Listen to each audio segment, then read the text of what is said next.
Good day everybody and welcome to another Speed Character. Today we're going to talk about one of the most iconic women during the First World War, Commandant Dame Helen Charlotte Isabella Wimban. She was born January 21, 1879 in London and died August 26, 1967 at the age of 88. She grew up into an aristocratic and military family. She was the daughter of Captain Arthur H. Fraser and Lucy Jane. During her early years, she attended to Cheltenham Ladies' College, where she got involved in clubs for working girls. During her academic career, she graduated from King's College in London in 1904 from botany and began a career in mycology. In 1905, she was appointed as a demonstrator for the botanist Margaret Benson at Royal Holloway College, for later becoming the assistant lecturer. Later, in 1909, she became the head of the botany department in Birkbeck College. In 1911, she married David Thomas Wynne-Vann, and unlike other girls at the time, she did not stop pursuing her career. Unexpectedly, her husband died in 1915, so she moved near Birkbeck College, where she gained her professorship by becoming the college's first female professor. So, let's recap. She's a botanist woman studying mycology during World War I. For some context, World War I was a military conflict lasting from 1914 to 1918, which involved nearly all the biggest powers in the world, where only men were allowed and sometimes forced to participate in the army. Women stayed working on radio operations, on supplies, between others, but Dame Helen was about to change all that stigma.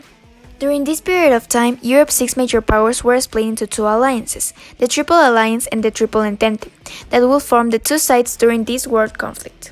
Dame Helen Wynne-Vann lived in England. This country was part of the Triple Entente, and they fought against Central Powers, especially Germany, after they declared war. Some examples of the battles that were fought between Germany and Britain are the Battle of Jutland 1916, the Battle of Somme 1916, and the Battle of Belleau Wood 1918. In the middle of World War I, from 1915, Helen Wynne-Vann dedicated many years to military and public service. She joined the Women's Army Auxiliary Corps. This corps was established to work with the army, for the purpose of making available to the national defense the knowledge, skill, and special training of the women of the nation. Helen was a chief controller stationed in France, and with her leadership abilities, she was the key for creating a disciplined force of women. The WAAC expanded rapidly, and in 4.5 years, about 40,000 women were enrolled.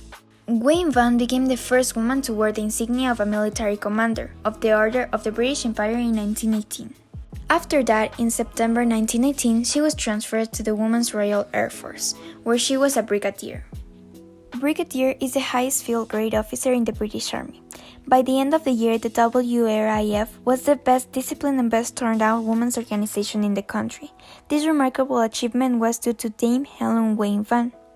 Some of her achievements in women military were: she repaired the administrative system, she opened and equipped the Barracks House in Hampstead for the training of officers, and she authorized the iconic blue uniform. And most important of all, she contributed for the fight of women's rights and women's capability. She changed male attitudes toward the women's air service, and she was really disciplined. The air service consisted of many innovations, like airships and aircrafts. Aircrafts were the only means of gathering information beyond enemy trenches, although later they were used in war. They started using airships as bombers and scouts. In 1919, she returned to her life in the academia, but in 1939 she appointed as a director in the Second World War. She worked and her retirement was in July 1941.